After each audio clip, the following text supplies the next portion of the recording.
If you got an F150 and your fan is running constantly, this is how you fix it. Sure you use an OEM Ford thermostat. There's the part number on it. So yeah, we're gonna go ahead and pull this out, and right down in there is where we're trying to get.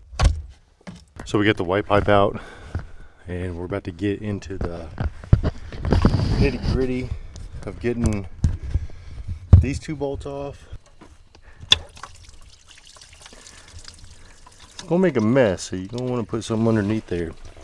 All right, when you're gonna put this in there, this goes inside, okay? Then you got this ring right here that retains it. You gotta basically put this in and hold it in there while you feed this into like a little channel that goes around the outer rim of it. You know, once that's seated in that channel well, then you can bolt things back up. All right, we get things back in there nice and tight. We'll get this thing fired up and see how she does. Don't forget to put some antifreeze back in for whatever you had lost. And let your truck warm up, and make sure you go to that cold fill line, let it suck all of it in. Just let it sit there and warm up until the fan kicks on. Throw your heat on low. Eventually that temperature will come up. Then you'll hear your fan turn on. You'll be good to go. All right, we're at our local Hardee's. I was able to talk to the drive-through lady without my fans going zzzz. So it looks like we fixed our problem. Thanks for watching.